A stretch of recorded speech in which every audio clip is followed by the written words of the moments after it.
Graça e a paz do nosso Senhor Jesus Cristo, amém, queridos? Louvado seja Deus por estarmos aqui, amém? Quero chamar para abrir a palavra no livro de Salmos, capítulo 25.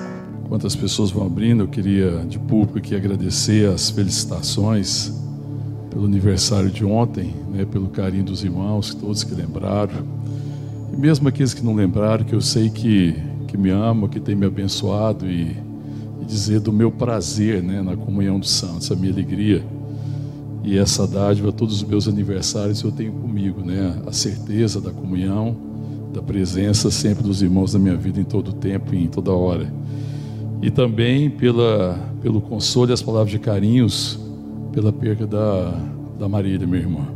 Obrigado por todos os irmãos e irmãs que de alguma forma ligaram, mandaram mensagem, daqueles que estiveram comigo também e que me abençoaram. Obrigado, viu, queridos? Amém, queridos? Salmo 25, o verso é 1. Podemos ler? Diz assim a palavra de Deus: A ti, Senhor, eleva a minha alma, Deus meu, em ti confio. Não seja eu envergonhado, nem exultem sobre mim os meus inimigos. Com efeito, dos que em ti esperam, ninguém será envergonhado. Envergonhados serão os que sem causa procedem traiçoeiramente. Faze-me, Senhor, conhecer os teus caminhos, ensina-me as tuas veredas, guia-me na tua verdade, ensina-me, pois tu és o Deus da minha salvação, em quem eu espero todo o dia. Lembra-te, Senhor, das tuas misericórdias, das tuas bondades, que são desde a eternidade. Não te lembres dos meus pecados da mocidade, nem das minhas transgressões. Lembra-te de mim, segundo a tua misericórdia, por causa da tua bondade, ó Senhor. Bom e reto é o Senhor, e por isso aponta o caminho aos pecadores. Guia os humildes na justiça e ensina aos mansos o seu caminho. Todas as veredas do Senhor são misericórdia e verdade para os que guardam a sua aliança e os seus testemunhos. Por causa do teu nome, Senhor, perdoa a minha iniquidade, que é grande. Ao homem que teme ao Senhor, ele o instruirá no caminho que deve escolher. Na prosperidade repousará a sua alma, e a sua descendência herdará a terra. A intimidade do Senhor é para os que o temem, os quais ele dará a conhecer a sua aliança. Os meus olhos se elevam continuamente ao Senhor, pois ele me tirará os pés do laço. Volta-te para mim e tem compaixão, porque estou sozinho e aflito. Alivia-me as tribulações do coração, tira-me das minhas angústias. Considera as minhas aflições e o meu sofrimento, e perdoa todos os meus pecados. Considera os meus inimigos, que são muitos, e me abominam com ódio cruel. Guarda minha alma e livra-me. Não seja eu envergonhado, pois em ti me refugio. Preserve-me a sinceridade e a retidão, porque em ti espero, ó Deus. Redima Israel de todas as suas tribulações. Vamos orar. Obrigado, Senhor, por tua graça. Obrigado, a Deus, por teu grande amor, ó Pai, por tua bênção, por teu cuidado, pela tua palavra, pela tua verdade. Obrigado, Deus, por tudo aquilo que o Senhor ministrou ao nosso coração até aqui. Ó Deus, e pedimos que agora, pela tua palavra, sejamos ministrados pelo teu Santo Espírito, pela verdade, ministrado por tua vida, Pai. Em nome de Jesus, fala conosco, Paizinho. É a nossa oração que fazemos no nome santo de Jesus. Amém. Esse salmo é um salmo de Davi. E Davi escreve esse salmo muito provavelmente já numa idade madura. Na sua maturidade, na sua vivência, depois de longos anos de vivência, de caminhada, Davi escreve esse salmo. E é um salmo, é uma oração por auxílio divino.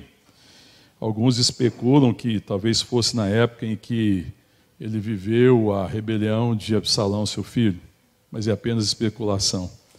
E esse salmo, ele marca muito meu coração, é um salmo que eu gosto muito dele, porque talvez seja um dos salmos que mais retrata o coração de Davi. A palavra de Deus diz que, se você for ver lá em Atos dos Apóstolos, vai falar que Deus encontrou Davi, um homem segundo o seu coração, tá? No capítulo 3. Que andará segundo a sua vontade, um homem que, segundo o coração de Deus, um homem a quem Deus estava revelando o coração, um homem que tinha intimidade com o Senhor, que conhecia os anseios do Senhor, que conhecia aquilo que ia no coração do Senhor. Um homem que era rendido a isso. E esse salmo, ele vai retratando esse coração de Davi, é como se fosse um raio-x, um pequeno resumo do que está acontecendo de Davi. Quando você vê a sua confiança santa, porque o salmo exprime uma santa confiança em Deus, o salmo também fala dos seus muitos conflitos, né, porque ele viveu muitos conflitos. O salmo também fala da sua grande transgressão, por causa da transgressão que ele tinha cometido, e ele se lembra disso, e nós sabemos do problema que Davi viveu, né, e da transgressão que ele cometeu, do que isso causou para ele, das dores, mas também sabe do seu perdão, do pecado que Deus ofereceu, do perdão que Deus ofereceu ao seu coração. Também fala do seu arrependimento, né, desse arrependimento que nós sabemos que Davi viveu, que ele se arrependeu de forma amarga de todo o erro que ele cometeu, e das suas aflições profundas, porque Davi, assim como nós, é um homem que viveu aflições, né, que passou por grandes aflições, ele não passou por pequenas aflições. Davi experimentou de grandes e profundas aflições. E esse salmo, ele vai trazendo tudo isso. E ele é interessante porque também, em hebraico, né, que é a língua que ele foi escrita, ele é um acróstico. E por isso é difícil fazer uma divisão no salmo, que de repente parece que ele muda de um assunto para outro assunto, porque ele foi feito conforme a sequência, a ordem alfabética hebraica. E é por isso que de repente ele está indo de um assunto, parece que está indo para outro assunto. Mas na verdade, o tema, o espírito de todo o salmo é meditação e oração. O salmo é recheado disso, né, de meditação e oração, que também é algo que nos lembra de Davi, que fala muito de Davi. Um homem que meditava na palavra, um homem que amava a palavra de Deus, um homem que considerava sempre, estava sempre considerando, e um homem de oração. Nós vamos ver os salmos, né, boa parte dos salmos são orações de Davi, são meditações de Davi. Então esse salmo fala muito. E eu gostaria de compartilhar verso a verso, mas existe uma parte principal que eu queria me ater a ela, mas para falar dessa parte que eu gostaria de me ater, que está mais no final, no terço final do salmo, eu vou passar rapidamente aqui por todo o salmo, amém, queridos? Para a gente possa compreender, entender o espírito de Davi, o que Davi está meditando, e depois compreender o que mais profundamente está angustiando o coração de Davi. Primeira coisa que eu queria compartilhar, o verso 1, que ele fala, né? A ti, Senhor, eleva a minha alma. Ele começa com essa nota extraordinária, porque a ti, Senhor, eleva a minha alma. É alguém que quer sair da dimensão terrena, que quer sair da dimensão das coisas desse mundo e quer adentrar a presença de Deus. Senhor, eu quero adentrar a tua presença. Eu quero adentrar o Senhor. Ele começa com esse tom, né? Depois ele fala assim, verso 2, Deus meu, em ti confio, não seja eu envergonhado, nem exultem sobre mim os meus inimigos. Né? A âncora de Davi, a âncora da alma de Davi é Deus, que ele fala, Deus meu, em ti confio. Essa é a âncora. Ele está muito firmado nisso, amém, irmão? É meu Deus, Deus meu, em quem eu coloco a minha confiança, que é o fundamento, é a âncora.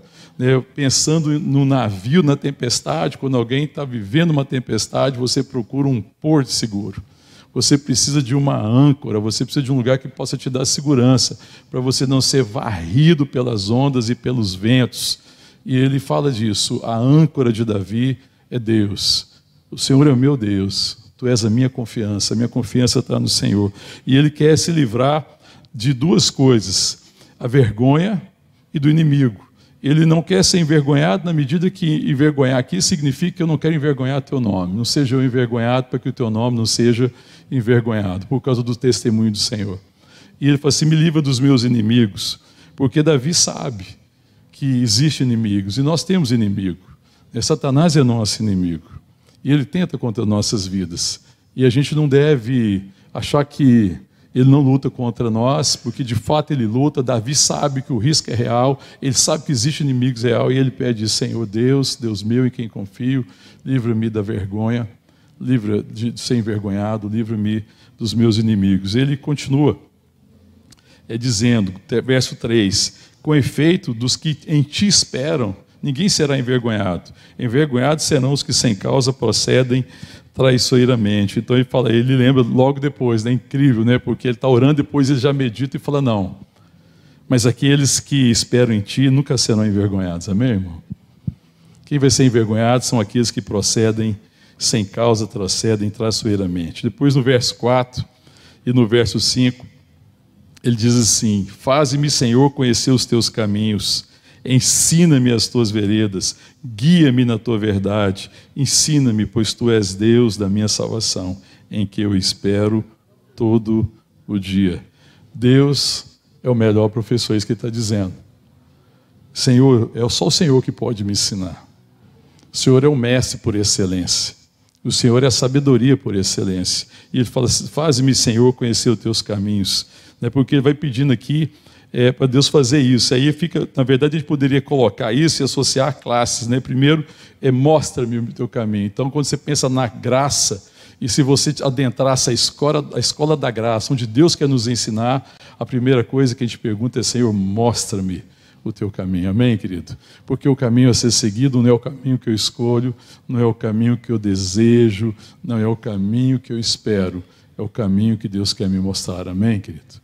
Davi tinha tentado andar nesses caminhos, no caminho da escolha dele, no caminho da sua vontade, no caminho que parece mais fácil, no caminho da conveniência. Mas Davi agora deseja: mostra-me, Senhor, o teu caminho. Eu quero conhecer o teu caminho. Depois ele pede: me ensina, porque é necessário ser ensinado. É necessário ser ensinado pelo Espírito. É necessário que o Senhor me ensine não só o caminho, mas como caminhar, como andar nesse caminho. Mas ele pede mais, no verso 5, além de falar assim: ensina-me as tuas veredas, ele fala no verso 5, guia-me na tua verdade. Depois ele fala de novo: ensina-me, pois tu és o Deus da minha salvação. E aí depois a conclusão aqui de tudo isso, de guiar, de mostrar o caminho, de ensinar o caminho, de guiar pelo caminho, em quem eu espero, não são todos os dias, mas é todo o dia. É extraordinário, né? Porque essa é uma dádiva que nós recebemos pela habitação do Espírito Santo conosco. Amém, Senhor? Amém, queridos? Porque o Senhor habita conosco, e está conosco todo o tempo, e nos ensina todas as coisas. Então eu posso esperar no Senhor todo o dia, o tempo todo, todos os momentos, cada minuto, cada segundo eu posso esperar nele. Não é todos os dias, não é que de alguma forma nos dias eu espero algo, não, todo o tempo, todo dia, todo momento. Davi deseja andar no Senhor, esperar no Senhor, ser conduzido, receber a vontade de Deus, ser guiado por Deus, caminhar para a glória de Deus. No verso 6, que está associado ao verso 7, ele fala assim: lembra-te, Senhor, das tuas misericórdias e das tuas bondades, que são desde a eternidade. Não te lembres. Primeiro ele fala lembra, não te lembre, depois ele fala lembra. Então ele lembra de quê? Então ele está falando: lembra-te, Senhor, das tuas misericórdias, das tuas bondades, que são desde a eternidade. Não te lembres dos meus pecados. Veja como é que ele está colocando tuas e meus.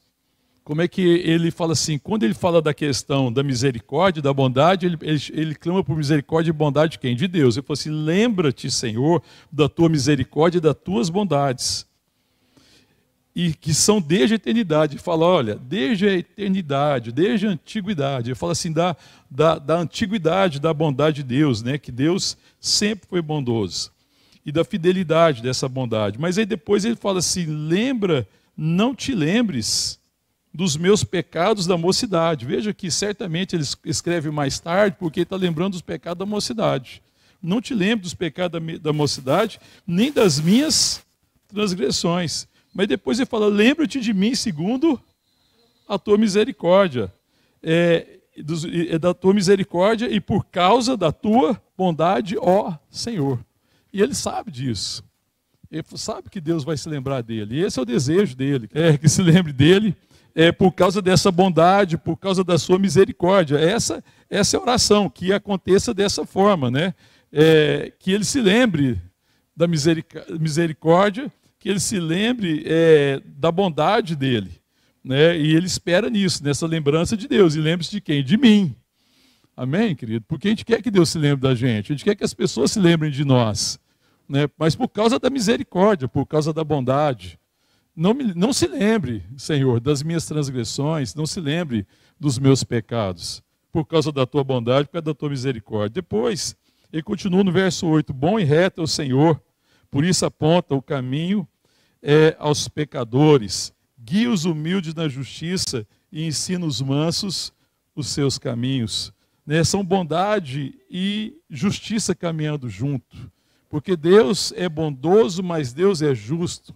E a plena revelação da bondade e da justiça de Deus caminhando junto é Cristo, amém, irmãos? Porque em Cristo ele revela a sua bondade, o seu amor, mas a sua justiça, porque o pecado não poderia ficar impune. O pecado tem que ser punido com a morte, o salário do pecado é a morte. Mas Deus não deixou impune o pecado, e o pecado que era para ser nosso, ele jogou esse pecado em Jesus. Jesus levou sobre si os nossos pecados, as nossas transgressões. Amém? Esse pecado foi imputado a ele. Então ele pagou o preço do pecado com a sua morte, com o seu sacrifício. E aí, nisso ele revela a sua bondade, mas também revela a sua justiça. Um Deus bom e um Deus justo. E a sua justiça é Cristo, amém, querido? Graças a Deus, porque a sua justiça é Cristo. E aqui não está falando de juízo, ele está falando de justiça. Amém? Depois ele continua. No verso 10. Todas as veredas do Senhor, todos os caminhos do Senhor, são misericórdia e verdade para os que guardam a sua aliança e os seus mandamentos. Ele fala, na verdade, de testemunhos, e os seus testemunhos, que é a mesma coisa que os seus mandamentos. Porque ele está falando da fidelidade e da misericórdia que flui na direção de quem, irmão? Ele fala assim, verso 10, todas as veredas do Senhor são misericórdia e verdade para quem, irmão? Para aqueles que guardam a sua aliança e os seus testemunhos. Ele está falando disso, da fidelidade, da misericórdia de Deus na sua providência. E quem que usufrui disso? Aquele que espera nele. Porque aqueles que não esperam no Senhor acabam, às vezes, não desfrutando, não usufruindo da sua misericórdia, da sua bondade, na sua providência. Então, toda a providência de Deus, a nosso respeito, é cheia de misericórdia, é cheia de verdade. Amém, querido? E nós podemos esperar nisso. Aqueles que esperam no Senhor, aqueles que confiam no Senhor, podem sempre confiar que os seus caminhos são cheios de misericórdia e são cheios de verdade. No verso 11, ele coloca assim, por causa do teu nome, Senhor, perdoa a minha iniquidade que é grande. Davi sabe que a culpa não é um obstáculo para o pecador se chegar a Deus. E às vezes Satanás coloca isso muito no coração das pessoas, como se a culpa, o erro, e o pecado fosse um obstáculo para a gente chegar a Deus. Não, querido, não é.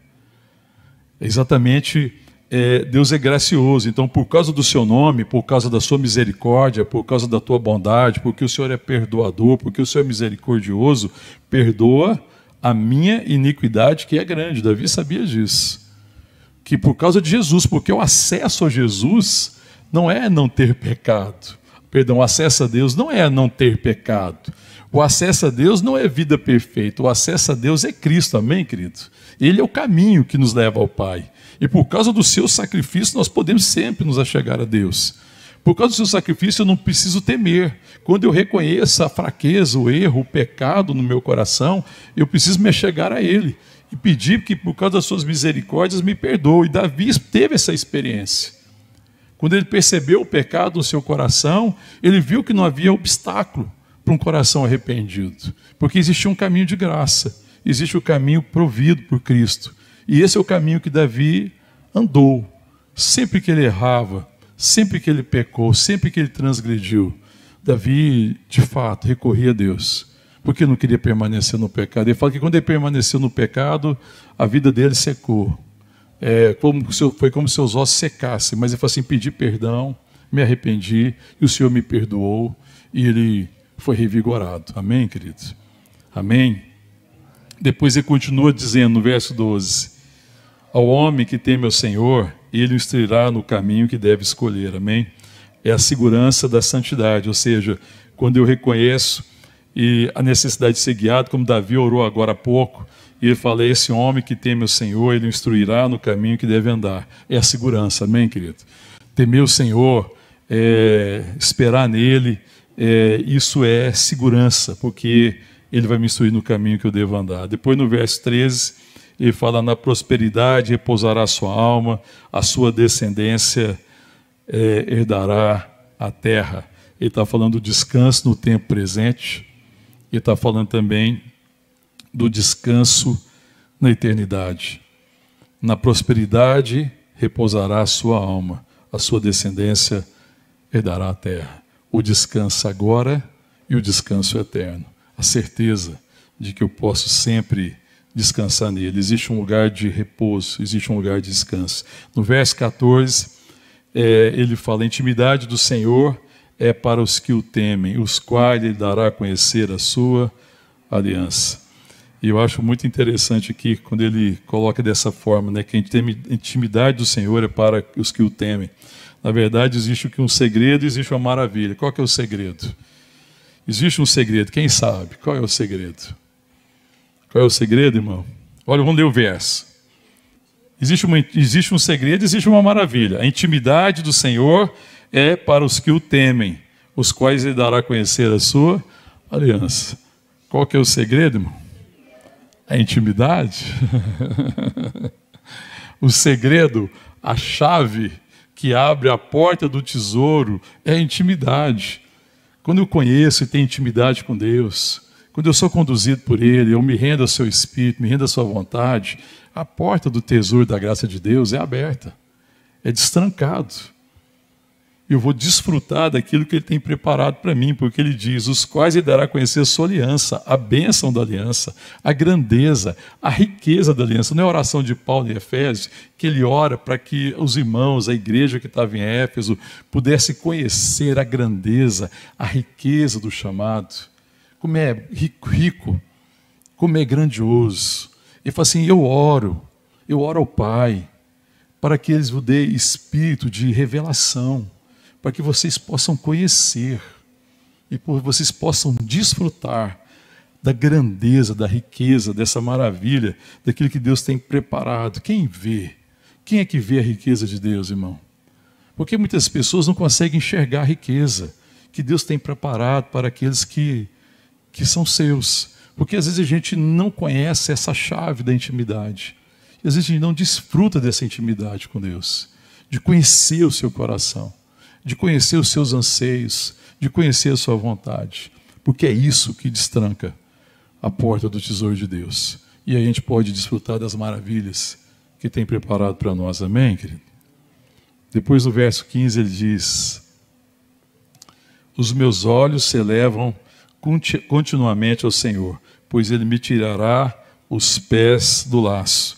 Ele está falando que é verdade que ele está sujeito a enganos, ele está sujeito às artimanhas do diabo, mas ele fala: os meus olhos se elevam continuamente ao Senhor. É a fé em Deus, é aquilo que Deus vai revelando a cada dia, é a certeza, é a verdade, é aquilo que Deus está falando a meu respeito, aquilo que Deus está trazendo como verdade, como identidade para o meu coração, aquilo que Deus está falando a respeito de mim, aquilo que Deus está falando a respeito dele mesmo, da sua vontade, do seu propósito, das suas intenções, quando eu vou conhecendo o coração de Deus. Então ele diz isso, né, que os meus olhos se elevam continuamente ao Senhor, pois Ele me livrará os pés do laço.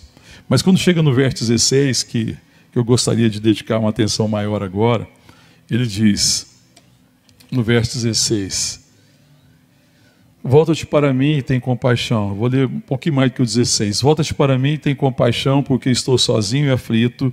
Alivia-me as tribulações do coração, tira-me das minhas angústias. Consideras as minhas aflições, o meu sofrimento, e perdoa todos os meus pecados. Aqui é uma oração de Davi, e uma oração profunda, que Davi ora com toda a intensidade do seu coração. Ele diz: volta-te para mim e tem compaixão de mim. É uma alma desolada, e ele está buscando o que, irmão? Volta-te para mim, tem compaixão de mim, porque estou sozinho e aflito. É uma alma desolada que deseja a companhia, que deseja a companhia divina, que está buscando. Porque por um momento ele perde essa perspectiva, que as aflições, que as lutas e a angústia tiram dele, às vezes, essa certeza. E ele está orando a Deus, volta-te. Veja que ele está falando assim, volta-te para mim, olha para mim, contempla-me, Senhor. Porque a percepção de Davi é o seguinte, se o Senhor não estiver olhando para mim, eu fico só, eu estou sozinho, eu estou perdido. A sensação de Davi, aquilo que passa no coração de Davi, é um sentimento de solidão, por causa das suas aflições. E a gente pode aprender, irmão, que as aflições trazem um sentimento de solidão. Davi está se sentindo só. A dor produz um sentimento de solidão. E ela produz um sentimento de solidão, sabe por quê, irmão? Porque toda dor é singular. Porque toda dor é única. Ninguém consegue medir nem mensurar a dor do outro. Só Deus conhece a dor do coração. Só Deus conhece a intensidade da dor. E o sentimento de solidão que vem com a dor é porque essa dor nunca pode ser resolvida na perspectiva dos homens. É uma dor que só pode ser resolvida por Deus. O único bálsamo que pode curar a dor do meu coração é Deus. Ele é o bálsamo que pode curar todas as feridas e que pode me curar de todas as aflições, que pode me curar das tribulações do meu coração. Davi sabia disso. Porque, na verdade, ninguém conhece a dor do outro. A gente, às vezes, em momento de dor, é tão difícil lidar com o momento de dor das pessoas porque a gente não sabe o que falar, não é assim? A gente não sabe o que falar. E, às vezes, a gente até pode falar assim, imagina a sua dor. E, na verdade, a gente não consegue imaginar. Mas a gente talvez pudesse... Quando a gente fala assim, imagina, a gente não está querendo dizer que a gente sabe, porque a gente não sabe. Tem que dizer, olha, eu imagino que é grande, mas eu não sei o tamanho. Eu imagino que está doendo muito, mas eu não sei o tanto. Eu não sei a dimensão. Sabe, querido, a gente não consegue porque aquilo que acontece às vezes comigo, que causa uma dor, uma certa dor no meu coração, não é a mesma dor que produz no seu. Se você passar pela mesma experiência, você não vai sentir o mesmo tipo de dor. Você pode sentir uma dor muito mais profunda, eu não sei. Tudo depende da nossa realidade, do momento, das nossas experiências passadas, das nossas dificuldades, daquilo que está acontecendo conosco. Cada situação que produz dor no nosso coração e que produz aflição, ela vai ter uma ação diferente em cada homem, em cada mulher. A dor é algo singular, querido. Mas a dor é algo que Deus conhece. E Davi está recorrendo a Deus. E está falando assim, volta-te para mim, porque é o teu olhar que pode curar a minha dor. Se o Senhor olhar para mim e contemplar a aflição do meu coração, eu serei curado. Porque o bálsamo que pode curar minha dor e o meu sofrimento são os teus olhos, quando o Senhor me contempla. Porque nada vai curar, a não ser os teus olhos. Volta-te para mim, Senhor. Volta-te para mim. E tem compaixão, porque estou sozinho e aflito. Davi está sozinho na sua dor. A gente pensa que talvez esse salmo foi escrito nesse momento de aflição, quando Absalão se rebelou contra Davi, porque de fato isso foi uma grande dor. Davi passou por uma grande dor, Davi perdeu filhos, irmãos. Ele viveu momentos dramáticos na sua família. Ele passou por aflições muito profundas, mas nada podia curar a aflição do coração de Davi. Nada poderia aplacar aquilo que estava no coração. Porque esse sentimento de solidão que ele vivia, e que certamente a dor traz ao nosso coração, é por causa da singularidade, e porque essa dor só pode ser curada por Deus. Então, existem dores, principalmente dores físicas, que podem ser curadas pelos remédios, podem ser curadas pela medicina, mas a dor do coração, irmão, é Deus que cura. E às vezes a gente não lida com a dor do coração, e não busca o bálsamo, que é Deus. E às vezes a gente fica tentando resolver de muita forma e aquela dor permanece. E sabe qual que é o problema? Que quando a dor permanece, ela não é curada, irmão. Quando a gente não recebe o bálsamo, quando a gente não olha, não clama pelo olhar de Deus e descansa no seu olhar e vê que Ele está contemplando a minha dor, que Ele conhece a minha dor, Ele sabe o que eu estou vivendo e descansa no seu amor, na sua providência, naquilo que Ele está providenciando, a gente fica só mesmo. E a gente acaba andando num caminho de solidão. E aí, por causa da dor que produziu a solidão, e a gente acaba permanecendo na solidão. E eu posso começar a viver a dor da solidão. Davi não está vivendo a dor da solidão. Ele está sentindo solidão por causa da dor, amém, irmão? É muito diferente. Existe a dor da solidão e existe a solidão da dor. Davi está vivendo a solidão da dor. Olha para mim, é o que ele está dizendo, não é isso? Volta-te para mim e tem compaixão de mim, porque estou sozinho e aflito. Eu estou só na minha dor. Irmão, você acha que tinha pessoas que estavam consolando Davi? Você acha que tinha pessoas amigos, pessoas queridas que estavam abraçando Davi de alguma forma? Certamente. Certamente. Davi era uma pessoa querida, uma pessoa amada, e muitas pessoas certamente consolaram Davi, muitas pessoas levaram abraço, muitas pessoas podem ter chorado com Davi. Mas a única coisa que podia curar o coração de Davi, a solidão que ele sentia por causa da dor do coração, é o olhar de Deus. Quando eu tenho certeza que Ele está olhando para mim. Davi queria ter essa certeza. É claro que os olhos do Senhor estão sobre nós, mas em momentos de dor, a gente perde essa perspectiva. E Davi está olhando para isso. Senhor, contempla a alma, minha alma desolada. Eu desejo a sua companhia. É um espírito afligido, clamando também pela misericórdia de Deus. No verso 17 ele fala assim: alivia-me as tribulações do coração e tira-me das minhas angústias. Depois no verso 18 ele fala: considera as minhas aflições e o meu sofrimento e perdoa todos os meus pecados. Eu acho incrível isso, porque nesse momento de aflição, de dor, de sofrimento que Davi está vivendo, e que ele deseja que o Senhor olhe para ele, quando ele fala assim, volta-te para mim, ele também percebe, e a dor pode fazer isso, pode avivar sentimentos de culpa no seu coração. Quantas pessoas em momento de dor, elas às vezes, um sentimento de culpa é avivado no seu coração. Pode ser uma culpa de um pecado passado, já perdoado, e Satanás é mestre de trazer isso e trazer culpa daquilo que Deus já perdoou. Mas também pode avivar uma culpa que não está resolvida. A tragédia, a dor e o sofrimento, ela tem essa capacidade de avivar às vezes a culpa. Se for uma culpa de algo já perdoado, nós precisamos pedir a Deus essa graça. Mas se for de crer no seu perdão, na sua misericórdia, na sua bondade. Mas se existe uma culpa, irmão, se existe um erro, se existe um caminho que precisa ser mudado, é preciso pedir a Deus misericórdia, perdão e graça para fazer diferente. Porque às vezes a gente sofre, passamos por dor, passamos por tragédia, e às vezes é necessário aprender alguma coisa. E muitas vezes os momentos de dor, e luta e sofrimento são oportunidades de aprendizado, que às vezes a gente não aprende. Mas Davi sabia disso. Eu achei incrível isso, essa oração de Davi. Ele fala: Senhor, perdoa os meus pecados. Nesse momento de dor, de sofrimento, de aflição, a concorrência de hoje está bacana, né? Meu Deus do céu, aumenta o som aí, DJ.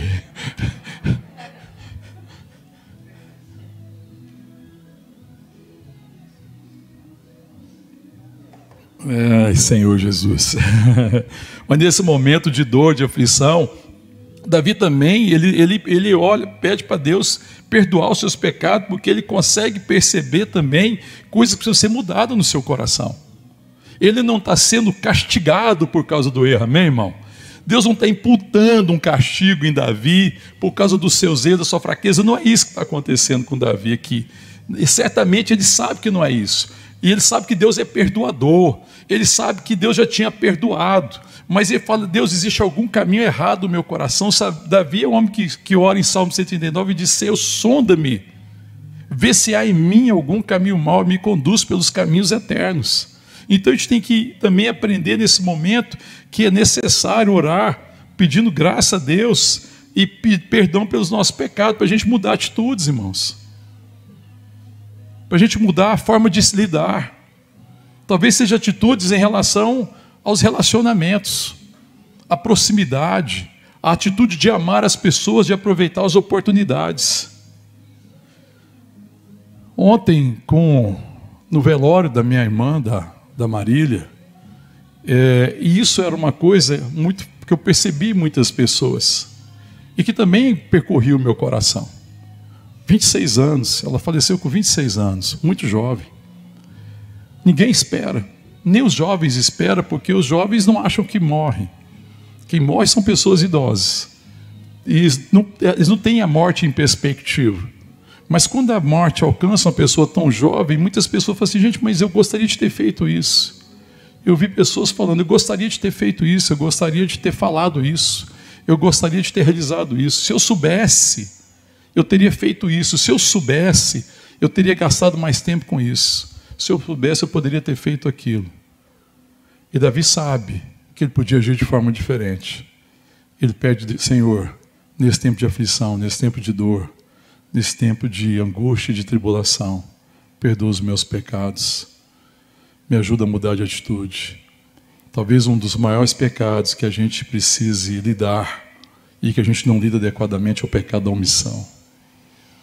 A gente é muito dado a lidar com os pecados das ações que eu fiz, dos meus erros, dos erros cometidos, mas eu tenho dificuldade de perceber o pecado da omissão no meu coração, de não fazer a vontade de Deus, de não dar segundo a vontade, de não abençoar quem Deus quer abençoar, de não abraçar quem Deus quer abraçar, de não entregar um sorriso para quem Deus quer entregar um sorriso, de estar próximo de quem precisa de um abraço, porque Davi não precisava de explicações. Davi não é um homem necessitado de explicação. Davi precisa de comunhão. Ele precisava de um abraço.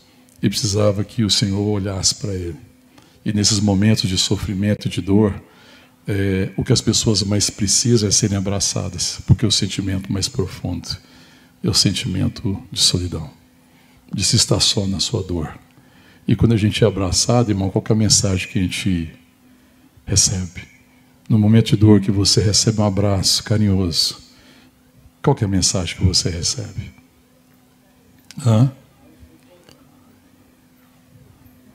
Talvez a mensagem seja assim: eu não compreendo a dor, mas eu sei que existe uma dor.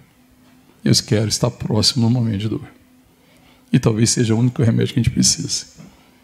De alguém que está perto e fala: eu não sei a dor, eu não compreendo a dor, eu não sei a aflição, eu não sei o tamanho da dor, mas eu quero estar do teu lado. Eu não sei se é naquele filme, acho que é Ponte para Terabit, vocês lembram desse? C.S. Lewis, que um menino morre atacado por abelhas, né? É esse? Eu não sei se eu estou confundindo já. Não é não? Bom, mas existe a história que aí tem uns amigos e aí um menino morre atacado por abelha. Ele tinha uma amiga. E aí a dor é imensa, né? Você imagina, uma criança faleceu e essa amiga desse menino vê a dor. Ela era amiga dele. E ela viu a dor, viu o sofrimento, tudo que estava se passando. E a única coisa que ela podia fazer era a única coisa que é possível ser feita. Ela foi, sentou com a mãe da criança, abraçou ela e chorou. A dor não era a mesma. Todos os dois sentiam dores. E o que identificou um ao outro foi a dor. E a coisa que talvez aquela mãe mais precisasse era alguém que sentasse e pudesse dizer: eu não sei o tamanho da dor, mas eu quero estar aqui do teu lado, para que você saiba que Deus está olhando para você. Talvez seja a mensagem que Deus traz ao nosso coração, que traz conforto ao coração, né? A certeza de que eu não estou sozinho na dor, porque o sentimento é esse, irmão. É um sentimento horrível, porque ninguém conhece a dor, ninguém sabe o tamanho da dor. É muito difícil. E Davi viveu esses momentos. E ele fala para Deus: Senhor, volta-te para mim, tem compaixão de mim, porque estou sozinho, aflito, alivia-me as tribulações do coração. É uma tribulação profunda do coração.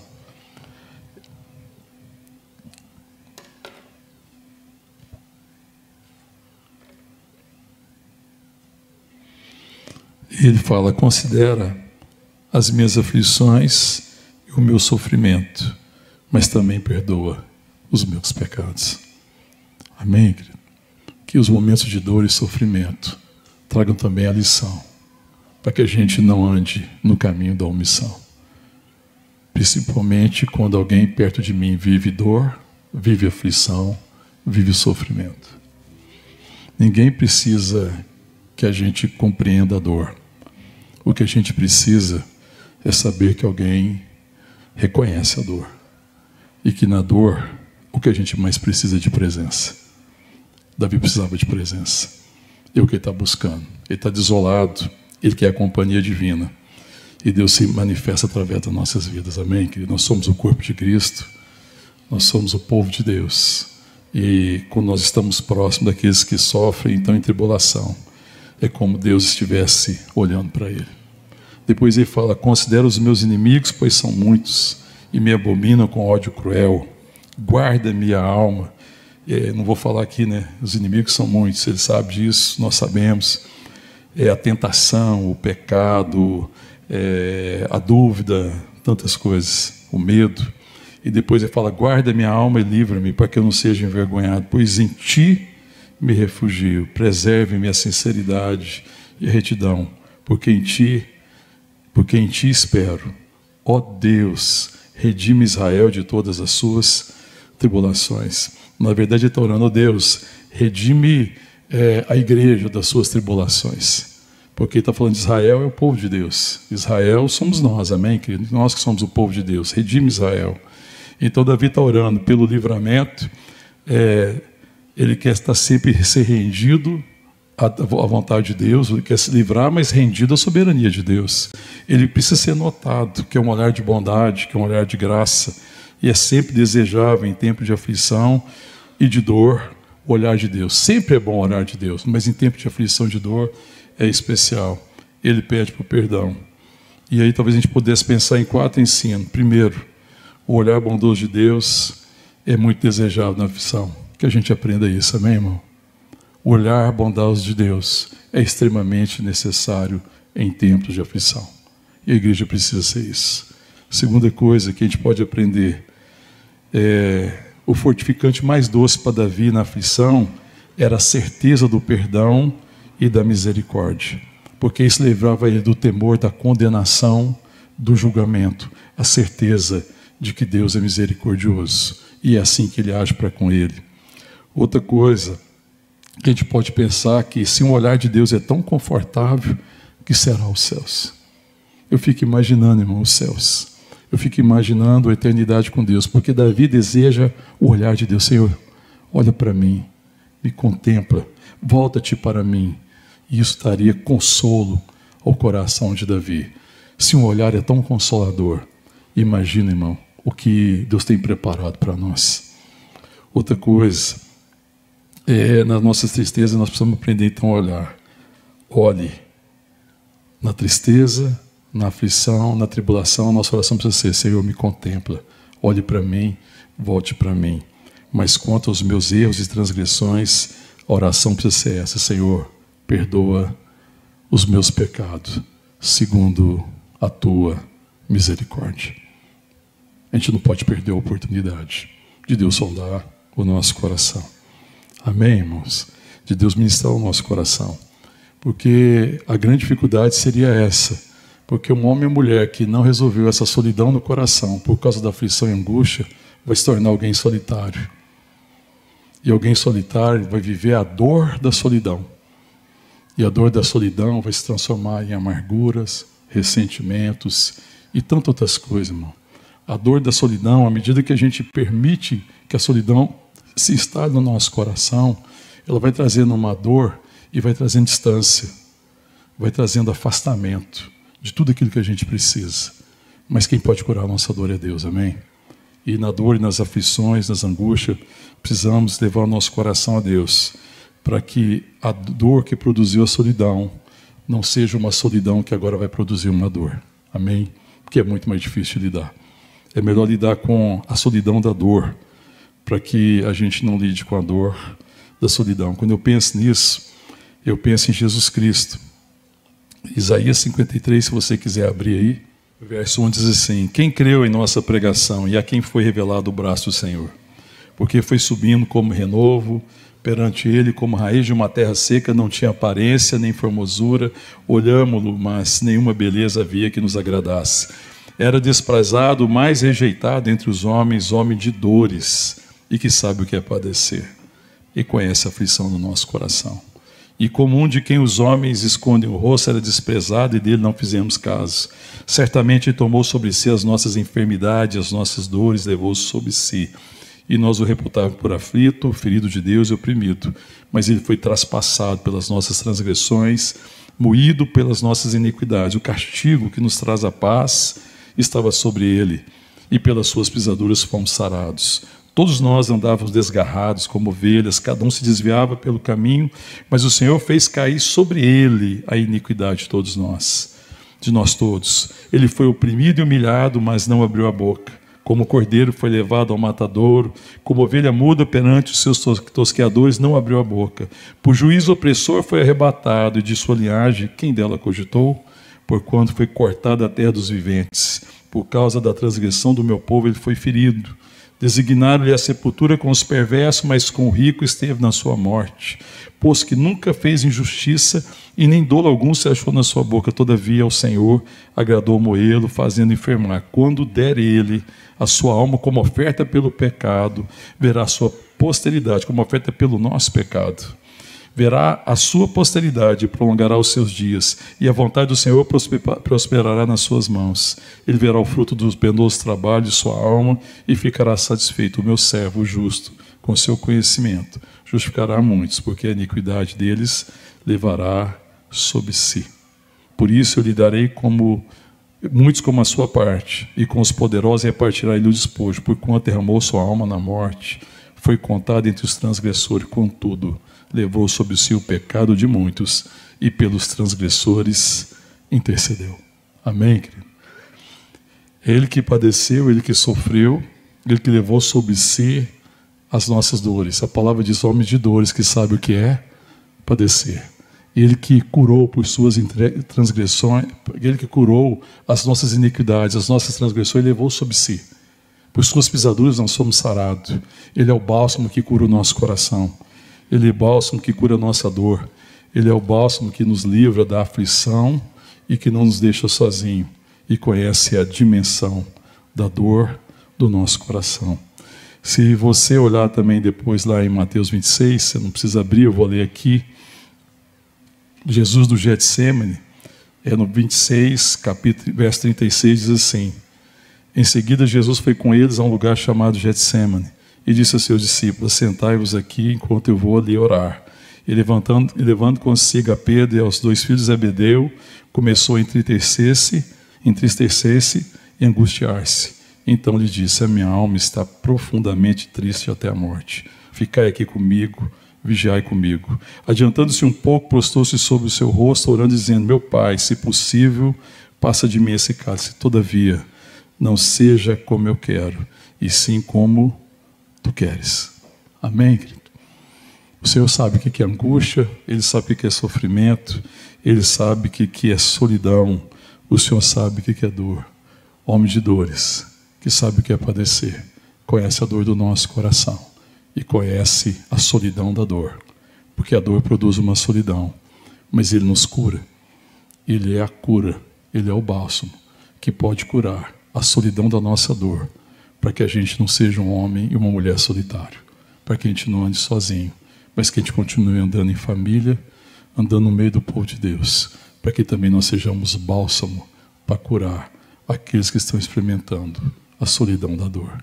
Que a igreja seja sempre um bálsamo de cura para aqueles que estão experimentando a solidão da dor, para que eles não permaneçam sozinhos, para que essa solidão não se instale em seus corações, para que eles não se percam e não deixem de viver, porque a dor e a solidão roubam de nós a vida. Amém, querido? E é preciso viver, é preciso continuar, é possível viver, é possível continuar por causa da graça e do olhar curador de Deus. Volta-te para mim, Senhor, e considera minhas dores, vê as minhas aflições, vê as minhas lutas, porque estou sozinho e aflito. Livra-me das tribulações do coração, tira-me das minhas angústias. Amém? Eu não sei como é que está seu coração, como é que é a sua experiência. Eu não sei se você tem caminhado com dor e você tem se sentido só. E essa dor tem produzido uma solidão. Porque às vezes mesmo no meio da multidão, nós estamos sentindo uma grande solidão por causa da dor que está instalada no nosso coração. Ele é aquele que cura a nossa dor, para que a gente não deixe de viver. Amém? Porque Ele vive, nós podemos viver. Amém, querido? E é necessário que Ele viva no nosso coração. E que olhando para nós e voltando para nós com seu olhar de bondade, Ele cure o nosso coração e tire do nosso coração todas as aflições, para que a gente viva e que a gente seja então um bálsamo para aqueles que estão vivendo tempos de dor. Amém? Vamos orar, ficar de pé. Talvez você tenha perdido a perspectiva da vida. E eu creio que Deus quer ministrar o nosso coração da sua vida, do seu bálsamo, da sua cura. Se existem aflições, se existem tribulações, se existe angústia que estão produzindo essa solidão no nosso coração, que hoje seja tempo de cura, amém, querido? Que seja tempo de nós sermos visitados pelo Senhor, pelo seu Espírito Santo. Deixa Ele sondar, porque às vezes a gente esconde a solidão e a gente às vezes tenta esconder a dor. Mas o Senhor conhece o nosso coração. Ele é aquele que sonda o nosso coração. Amém? Coloque seu coração diante de Deus em nome de Jesus. Fecha teus olhos. Pede para o Espírito sondar seu coração. E se existe uma dor, se existe tribulação, e se existe angústia, ora como Davi: volta-te para mim, Senhor, e tem compaixão. Volta-te para mim, olha para mim, Senhor. O que me cura é o teu olhar, e a certeza que os teus olhos estão em mim, que o Senhor me contempla. Cura-me, Senhor, cura-me, em nome de Jesus. Fala com Ele.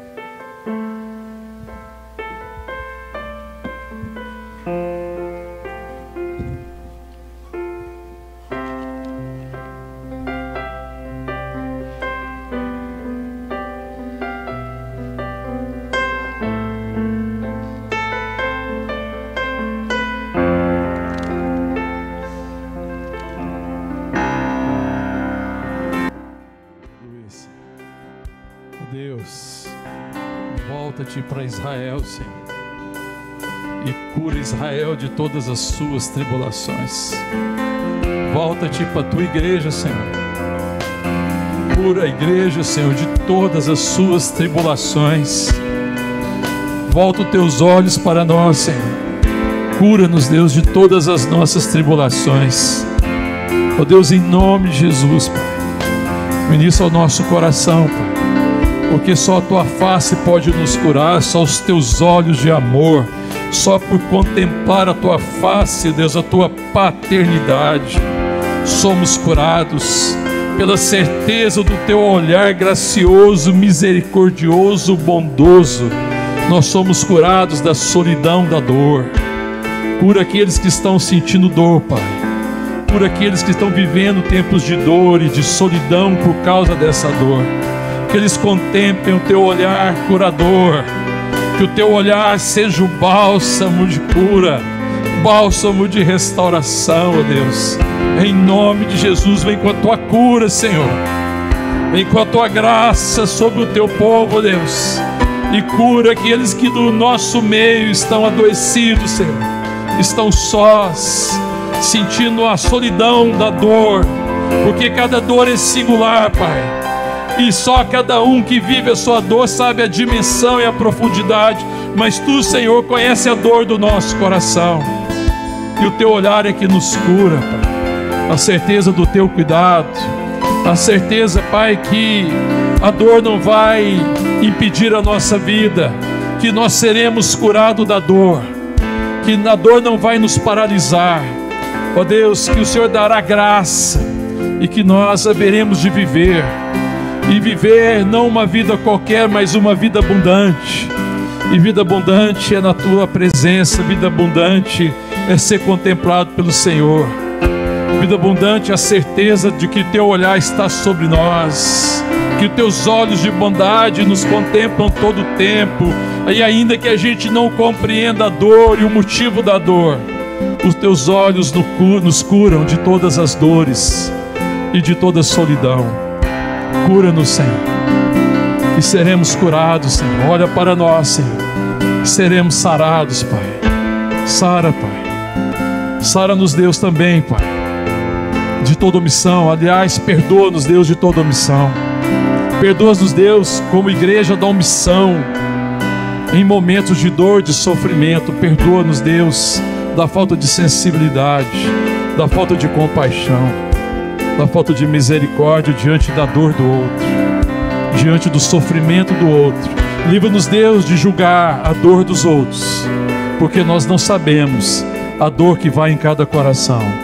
Mas ajuda-nos, Deus, a ser instrumento do Senhor, a ser bálsamos também, a sermos o teu abraço, a sermos a tua proximidade, a sermos os teus olhos, a sermos a tua face, o teu sorriso. Ó Deus, em nome de Jesus, dá-nos graça, Pai, para que, como igreja, Pai, nós sejamos um povo que leva consolo ao desolado, que leva consolo àquele que se sente só, que está perdido em meio a tempos de dor. Que nós sejamos esse bálsamo de cura e de esperança. Em nome de Jesus, Pai, ministra o nosso coração, Senhor, e abre os nossos olhos para que a gente tenha entendimento, Senhor, de como é rico o nosso chamado, Senhor, e de como é preciosa a comunhão dos santos, e como é precioso, Senhor, quando nós temos essa comunhão bendita, a comunhão de saber o que está no teu coração e de se render à tua vontade, e de ser bênção na vida um do outro, de ser suporte na vida um do outro, de ser cura na vida um do outro, Pai, de amar um ao outro, de carregar cargas dos outros, Pai. Ajuda-nos, Deus. Precisamos aprender, Pai. Somos crianças, Pai, mas o Senhor pode nos ensinar, Senhor. Nos ensina, guia nos teus caminhos, Pai, que são caminhos de amor, que são caminhos de graça, são caminhos repletos de compaixão. Nos ensina a andar nesse caminho, guia-nos sempre, Senhor. Faz-nos conhecer esses caminhos, Senhor, para a tua glória, para a tua alegria e para o teu louvor, para a nossa alegria, Senhor, e para o teu louvor, em nome de Jesus. Amém. Amém. Que Deus nos cure em nome de Jesus. Amém. Que o seu olhar seja a nossa cura.